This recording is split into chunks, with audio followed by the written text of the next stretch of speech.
naguo thayu wa Ngai uria utangimenyeka uria utariĩ nĩũrĩikaraga ngoro-inĩ cianyu ona gwĩciria kwanyu nakuo thĩinĩ wa Kristo. John Saba.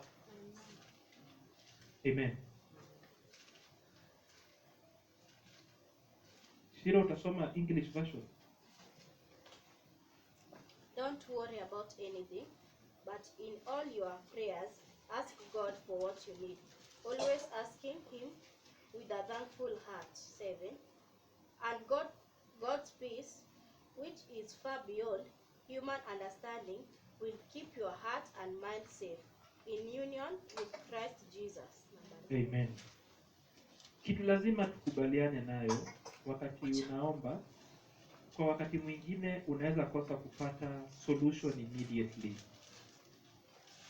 Lakini hata kama utakuwa umekosa solution immediately, kuna hivi vitu ambazo zitakufanyikia. Kitu ya kwanza, utabadilishwa. Utasikia umebadilishwa. Utakuwa umebadilishwa kivipi? Ukiomba, kuogopa inapungua. Kama ni kitu ulikuwa umeogopa, hiyo kuogopa inapungua. When you pray, fear reduces. 2, ukiomba, the anxiety is lifted. Wasiwasi. Hiyo wasiwasi inafanya nini? Inaisha. Ukiomba hiyo wasiwasi inaisha. Kama ulikuwa na stress, hiyo kitu kamekupiga stress kabisa, kimekupatia umeogopa, umekuwa na wasiwasi. Ukipiga magoti chini na roho iliyo safi, mikono iliyo safi, hiyo wasiwasi inafanya nini? Inaisha.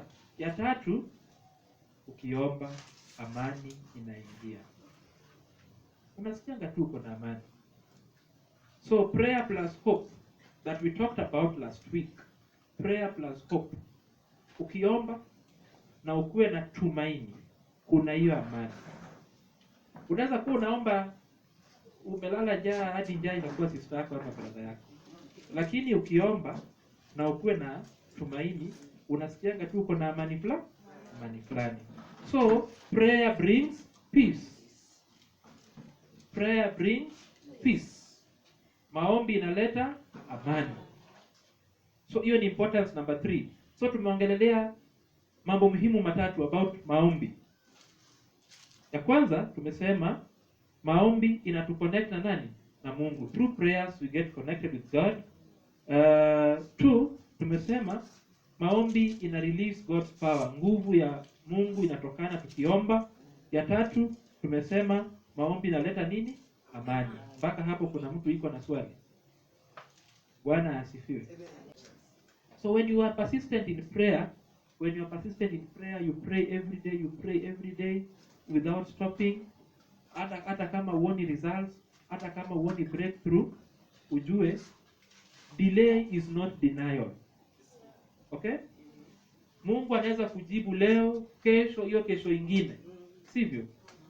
But do not stop praying. You pray with persistence, remembering that delay is not denial. Another thing that you should know, silence is not rejection. Usiseme Mungu amekunyamazia sasa hakutaki. Okay? So continue being persistent in prayers. Kwa sababu hata akikunyamazia si ati amekureject. Maombi yako imefika mkononi mwake, na ujue kila wakati God is still working. Okay? God is still working. So waumini, kile na ningependa kuambia mjue, maombi is not a program. Ati it's a program kuna venye nafaa kufanywa. No. Maombi is not a program. And remember also, prayer is not emergency tool. Ati umekaanga tu uombangi alafu umepatikana kesho uko na kesi. So as an emergency you start praying. No, prayer is not an emergency tool. Let us keep prayers to be part of our lives. Wacha maombi kuwe njia ya maisha yetu. Kama tunataka hayo mazuri yote tunataka, wacha maombi kuwe njia ya maisha yetu. Sawa? So, if you want revival, what do we do? Ningine wauliza. If you want revival, what do? We pray. Sindio? If you want healing, what do?